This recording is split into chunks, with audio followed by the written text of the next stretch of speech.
एक राजा था जिसका बहुत बड़ा राज्य था। उस राजा को पढ़ने और लिखने का बहुत शौक था। राजा ने सभी मंत्रियों को बुलाया और कहा कि मेरे लिए एक गुरु की व्यवस्था की जाए जो इस राज्य में सबसे ज्यादा शिक्षित हो। मंत्रियों की परिषद ने राजा के लिए एक शिक्षक की व्यवस्था की। शिक्षक अब राजा को सिखाने के लिए रोज उसके महल आता। राजा शिक्षक को गुरुजी कहकर बुलाता, जैसे परंपरा होती। राजा दिल लगाकर पढ़ता रहा। ऐसा कई महीनों तक चलता रहा। राजा दिल लगाकर पढ़ रहा था, पर उसको कुछ भी समझ नहीं आ रहा था।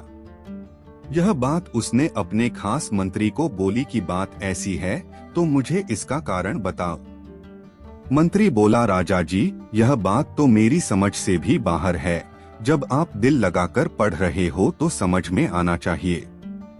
काफी सोचने के बाद मंत्री ने कहा, राजा जी, आप यह बात खुद गुरुजी से पूछिए। राजा को मंत्री की यह बात सही लगी। अगले दिन जब गुरुजी राजा को शिक्षा देने लगे तो राजा को देखकर बोले, आप कुछ परेशान लग रहे हो। राजा ने सारी बात बताई कि मैं दिल लगाकर पढ़ता हूँ, फिर भी मुझे कुछ समझ नहीं आता। तब गुरुजी बोले, राजन, बात बहुत सीधी है। आप राजा हो, हमसे ऊंचे स्थान पर बैठते हो। आप राजा हो, यह सही है, परंतु एक गुरु का स्थान सबसे ऊंचा होता है। आपके मन में कहीं न कहीं इस बात का मान है कि आप हमसे ऊंचे हो, और दूसरा, जब भी आप शिक्षा लेते हो खुद सिंहासन पर बैठते हो, जबकि हम आपके नीचे बैठते हैं। गुरु का स्थान हमेशा अपने राजा से ऊपर होता है। इस कहानी से यही शिक्षा मिलती है कि हमारे जीवन में गुरु का स्थान हमेशा ऊंचा होता है। गुरु परमात्मा समान होता है। हमें अपने गुरु की हर बात माननी चाहिए। कभी कभी हम गुस्सा हो जाते हैं कि उन्होंने हमें डांटा, परंतु उसके पीछे हमारा भला ही छिपा होता है। गुरु का हमेशा सम्मान करना चाहिए। एक गुरुकुल में बहुत सारे बच्चे पढ़ते थे। वो अपनी शिक्षा बहुत अच्छे से ले रहे थे। ऐसे करते करते उनकी शिक्षा संपूर्ण हो गई। उनके जाने के एक दिन पहले उनके गुरुजी ने सभी बच्चों को अपने पास बुलाया। गुरुजी ने कहा, बच्चों, आप सभी ने बहुत अच्छे से शिक्षा ली।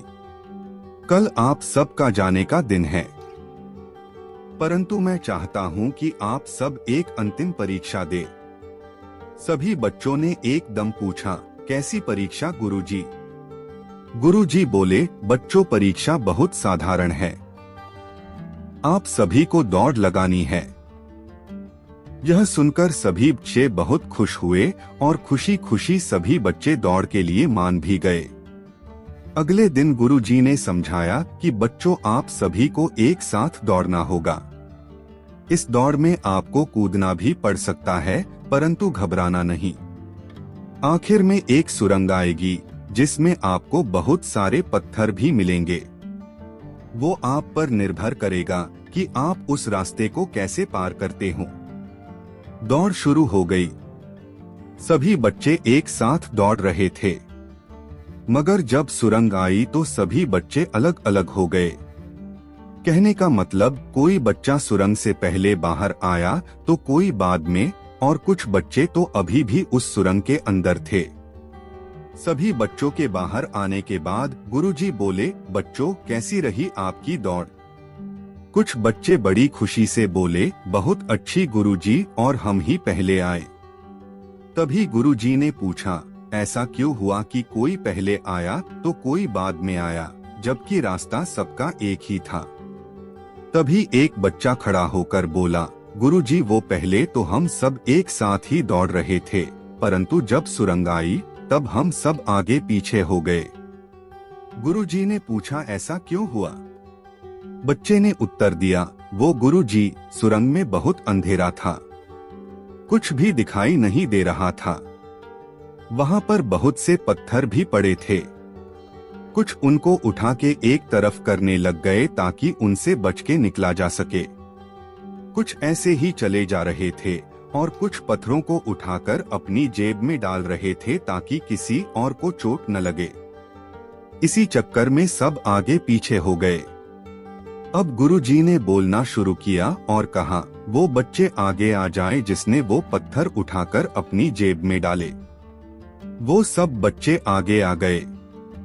गुरुजी ने कहा, अब अपनी अपनी जेब से वो पत्थर निकालकर मुझे दिखाओ। बच्चों ने अपनी जेब से पत्थर निकाले तो सब आश्चर्यजनक रह गए और देखा कि वो पत्थर नहीं बल्कि कीमती हीरे थे। गुरुजी ने कहा, बच्चों, यह आपकी परोपकारी का इनाम है, क्योंकि आपने दौड़ के साथ दूसरे लोगों के बारे में भी सोचा कि उनको कोई नुकसान न पहुंचे। आजकल सभी को आगे निकलना होता है। आगे निकलने की दौड़ में हम सही गलत सब कुछ भूल जाते हैं, लेकिन सही शब्दों में सफल इंसान वही होता है जो आगे निकलने के लिए कभी भी किसी का बुरा नहीं सोचता और दूसरे के भले के बारे में पहले सोचता है। यही असल शब्दों में सफलता होगी। एक गांव था जो जंगल के बिल्कुल पास था। वहां के लोग लकड़ी काट कर अपना पेट भरते थे। वो लकड़ी काट कर लाते और शहर में बेच आते थे। जंगल में बहुत सारे जंगली जीव रहते थे। वहां के लोग जब लकड़ी काटने के लिए जाते तो बहुत बार वो जंगली जानवरों का शिकार बन जाते। इन सब से बचने के लिए उन्होंने पेड़ पर चढ़ना सीखा। वो हर रोज पेड़ पर चढ़ने की कोशिश करते। कभी चढ़ने में सफल हो जाते तो कभी गिर जाते। उस गांव में एक बाबा रहते थे जो इस काम में माहिर थे। सभी उनके पास गए और वो सिखाने के लिए मान गए। अब बाबा उनको हर रोज पेड़ पर चढ़ना सिखाते। एक दिन ऐसा आया जब सभी युवा पेड़ पर चढ़ना सीख गए। आखिर में उनके अभ्यास का आखिरी दिन आ गया। बाबा ने बोला, चलो आज मैं तुम सबकी परीक्षा लेता हूँ। सभी परीक्षा देने के लिए मान गए। अब पहला युवक आया और पेड़ पर जल्दी जल्दी से चढ़ा। वो आधा नीचे आ गया, तभी बाबा बोले, बेटा संभल के नीचे आना। इसी तरह दूसरा युवक जल्दी जल्दी ऊपर चढ़ा और जब बिल्कुल नीचे आ ही गया तो बाबा जी बोले, बेटा संभल कर। फिर तीसरा युवक चढ़ा तो जब वो भी नीचे आने ही लगा तो बाबा बोले, संभल कर बेटा। इसी तरह बाबा ने सबको कहा। सभी हैरान थे कि जब ऊपर जा रहे होते तब बाबा को यह बात बोलनी चाहिए थी, परंतु जब हम नीचे आने ही वाले होते तो क्यों बोलते बाबा जी? किसी की पूछने की हिम्मत नहीं थी। तभी एक युवा बोला, बाबा आपकी एक बात समझ नहीं आई। बाबा ने पूछा, क्या बेटा? युवा बोला, बाबा जब हम पेड़ से नीचे उतरने वाले होते आप तब बोलते संभल कर उतरना, जबकि वहां तो हम आराम से नीचे आ सकते। बाबा ने ध्यान से बात सुनी और फिर कहा, बेटा इसका कारण यह है कि जब आप ऊपर जा रहे होते तो खुद ही सावधान होते हो, परंतु गलती तब होती है जब हम अपनी मंजिल के बिल्कुल पास पहुंच जाते हैं। उस समय आप बेफिक्र हो जाते हो कि अब तो कोई रिस्क ही नहीं, जबकि रिस्क उसी समय होता है। सभी बाबा की बात से सहमत थे। इस कहानी से हमें यह सीखने को मिलता है कि गलती तब ही होती है जब हम अपनी मंजिल के बिल्कुल पास होते हैं, क्योंकि उस समय लगता है कि यह तो हम बड़े आराम के साथ कर लेंगे, लेकिन तब हम अपने लक्ष्य से ध्यान हटा लेते हैं, जिसका परिणाम हमें बहुत दुख देता है। एक समय की बात है, एक राजा था। वो बहुत ही दानी था। लोगों को दान देना वो अपना काम समझता था। राजा से दान लेने के लिए बहुत भिखारी आते थे। 2 भिखारी रोज दान लेने के लिए राजा के पास आते थे। उनमें से एक युवा था जिसका नाम राजू था। दूसरा भिखारी एक बूढ़ा था जिसका नाम माखन था। वो रोज दान लेने के लिए आते तो राजा को भी उनके नाम याद हो गए। अब राजा उनको उनके नाम के साथ बुलाता था।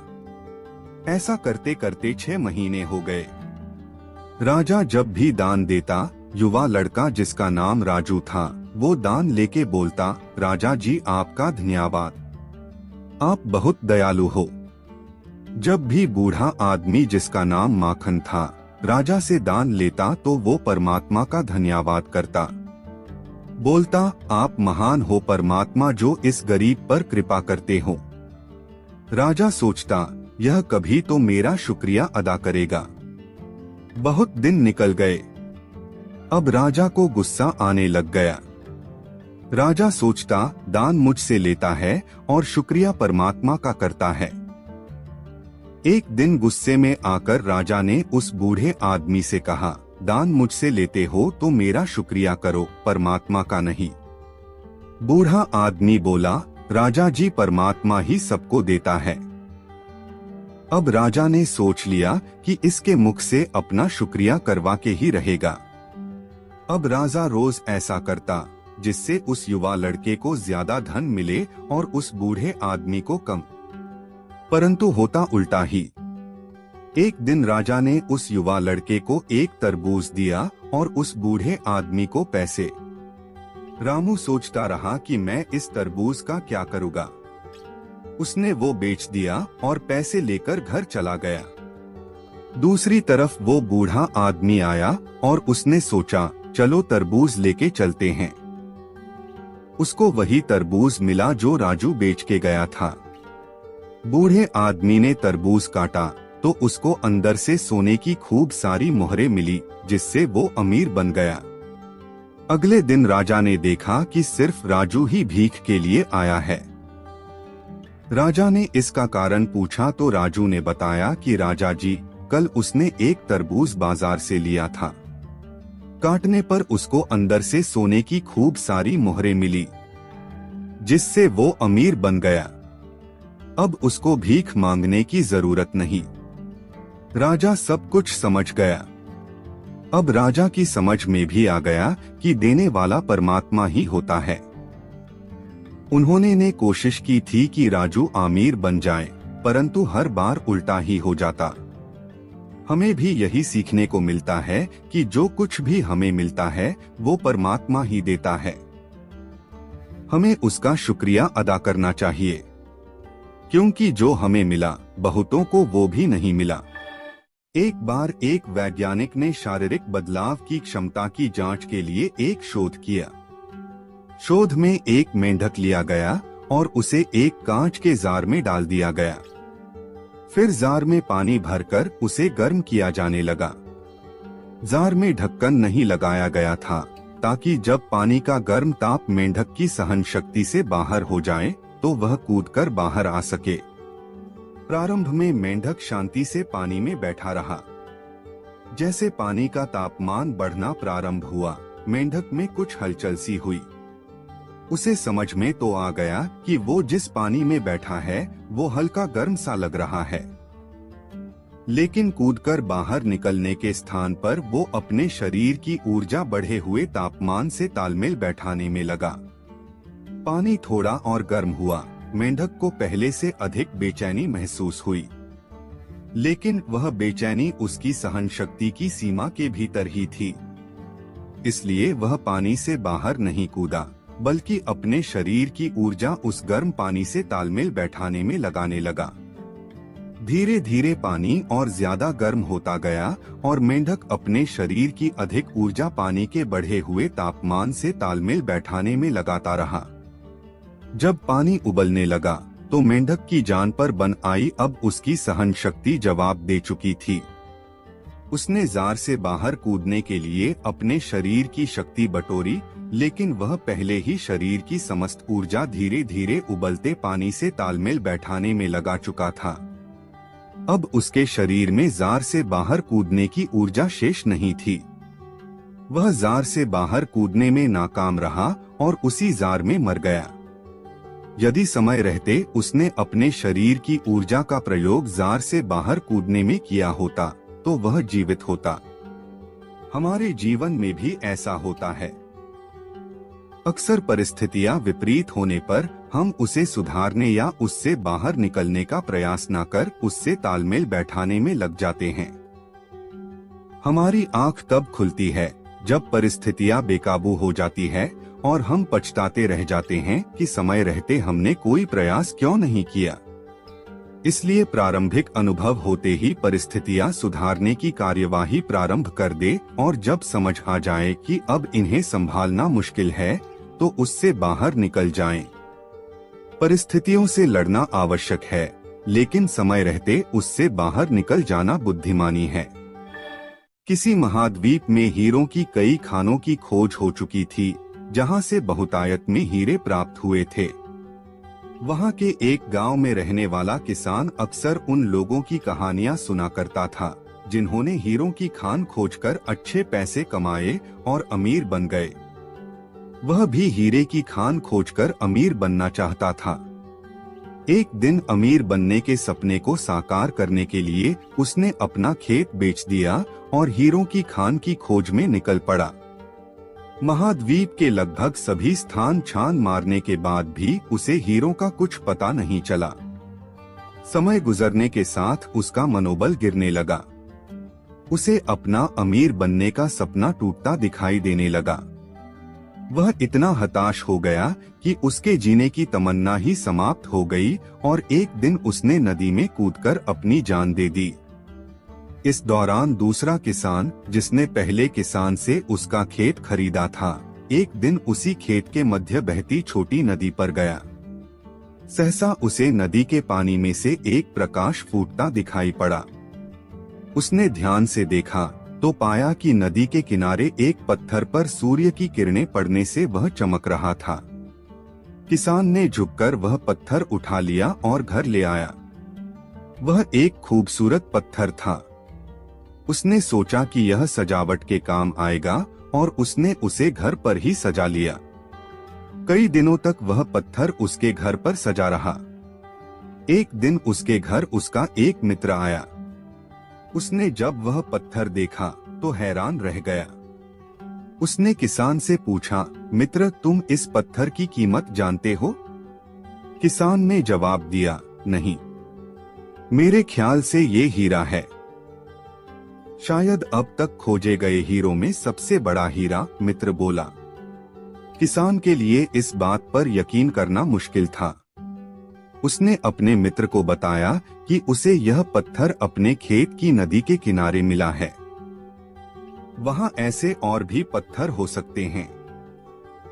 दोनों खेत पहुंचे और वहां से कुछ पत्थर नमूने के तौर पर चुन लिए। फिर उन्हें जांच के लिए भेज दिया। जब जांच रिपोर्ट आई तो किसान के मित्र की बात सच निकली। वे पत्थर हीरे ही थे। उस खेत में हीरों का भंडार था। वह उस समय की खोजी गई सबसे कीमती हीरे की खदान थी। दूसरा किसान उस खदान की वजह से मालामाल हो गया। पहला किसान महाद्वीप में दर दर भटका और अंत में जान दे दी, जबकि हीरे की खान उसके अपने खेत में उसके कदमों तले थी। इस कहानी में हीरे पहले किसान के कदमों तले ही थे, लेकिन वह उन्हें पहचान नहीं पाया और उनकी खोज में भटकता रहा। ठीक वैसे ही हम भी सफलता प्राप्ति के लिए अच्छे अवसरों की तलाश में भटकते रहते हैं। हम उन अवसरों को पहचान नहीं पाते या पहचान कर भी महत्व नहीं देते जो हमारे आसपास ही छुपे रहते हैं। जीवन में सफल होना है तो आवश्यकता है बुद्धिमानी और परख से उन अवसरों को पहचानने की और धैर्य से अनवरत कार्य करने की। सफलता निश्चित होगी। एक साधु घाट किनारे अपना डेरा डाले हुए था।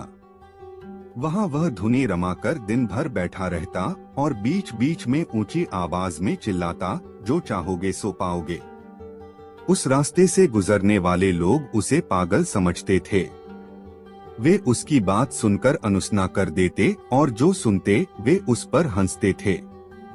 एक दिन एक बेरोजगार युवक उस रास्ते से गुजर रहा था।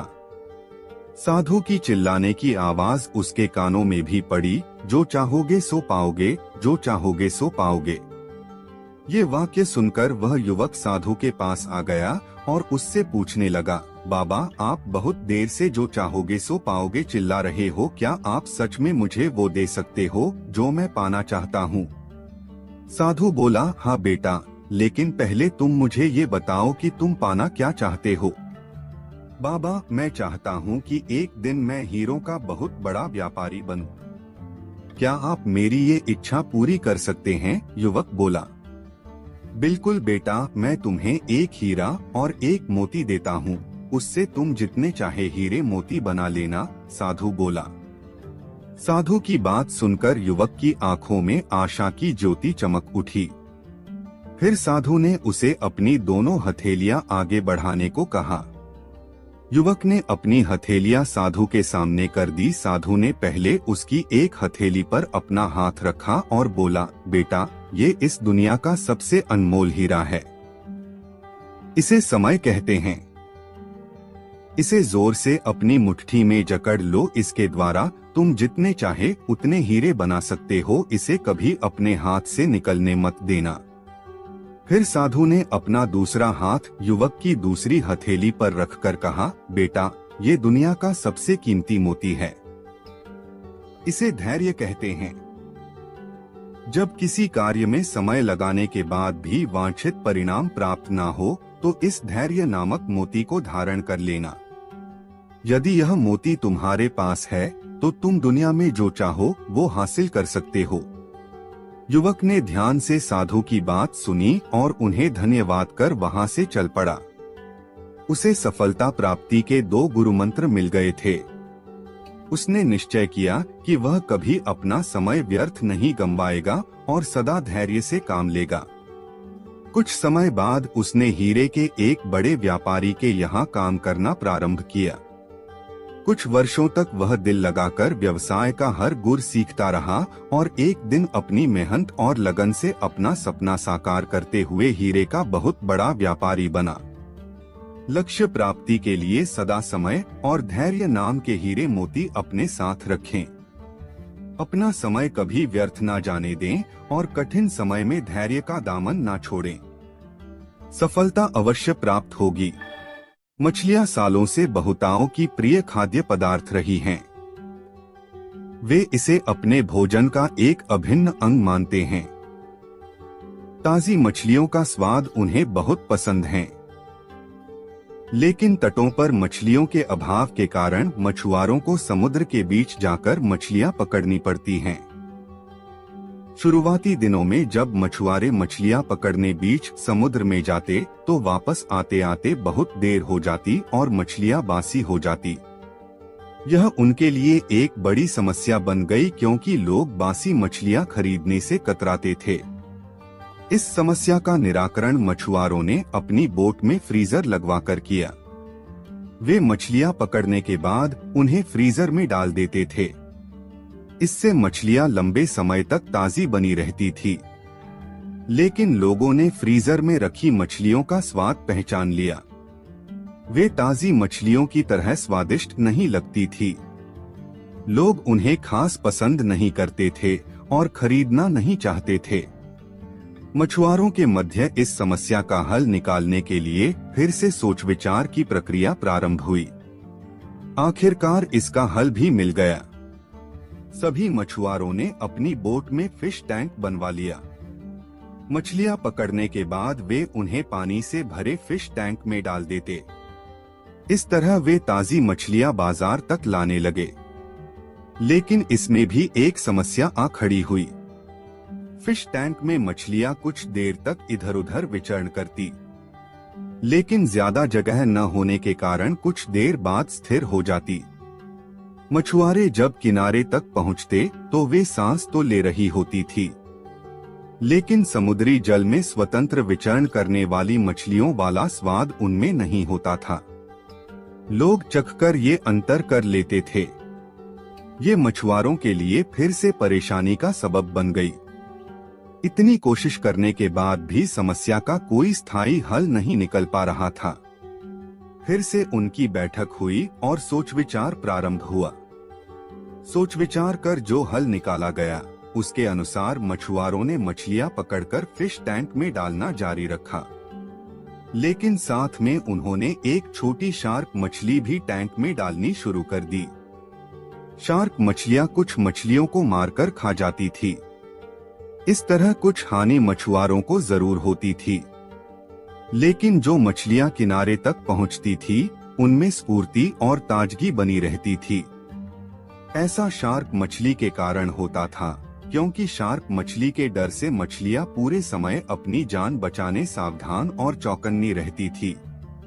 इस तरह टैंक में रहने के बावजूद वे ताजी रहती थीं। इस तरकीब से मछुआरों ने अपनी समस्या का समाधान कर लिया।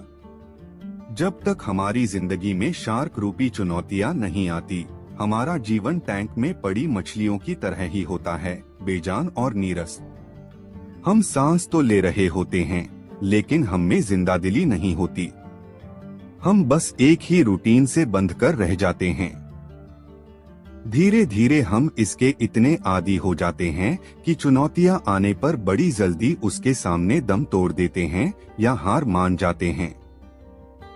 धीरे धीरे चुनौतियों और मेहनत के डर से हम बड़े सपने देखना छोड़ देते हैं और हालातों से समझौता कर साधारण जीवन व्यतीत करने लगते हैं।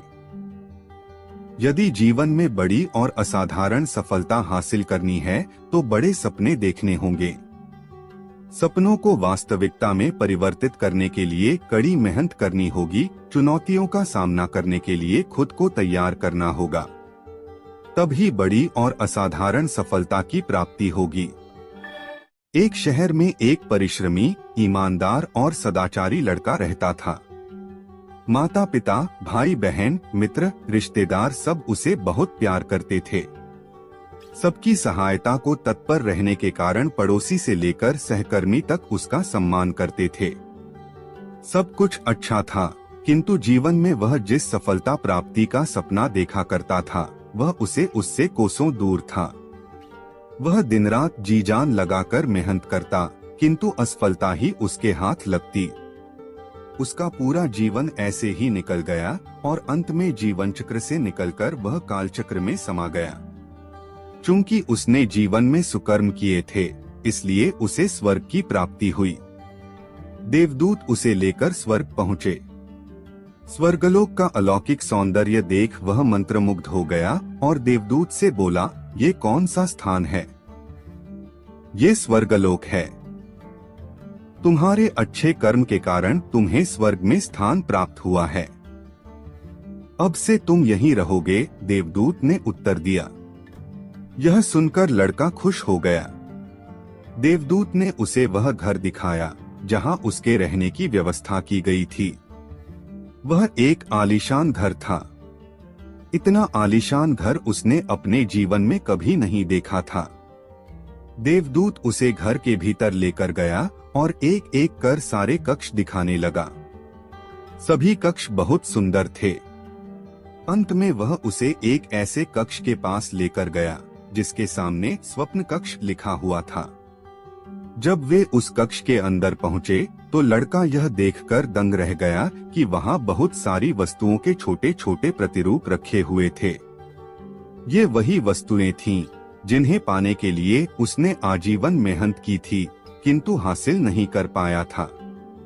आलीशान घर, कार, उच्चाधिकारी का पद और ऐसी ही बहुत सी चीजें जो उसके सपनों में ही रह गए थे। वह सोचने लगा कि इन चीजों को पाने के सपने मैंने धरती लोक में देखे थे, किंतु वहां तो ये मुझे मिले नहीं। अब यहाँ इनके छोटे प्रतिरूप इस तरह क्यों रखे हुए हैं? वह अपनी जिज्ञासा पर नियंत्रण नहीं रख पाया और पूछ बैठा, ये सब यहाँ इस तरह, इसके पीछे क्या कारण है? देवदूत ने उसे बताया, मनुष्य अपने जीवन में बहुत से सपने देखता है और उनके पूरा हो जाने की कामना करता है, किंतु कुछ ही सपनों के प्रति वह गंभीर होता है और उन्हें पूरा करने का प्रयास करता है।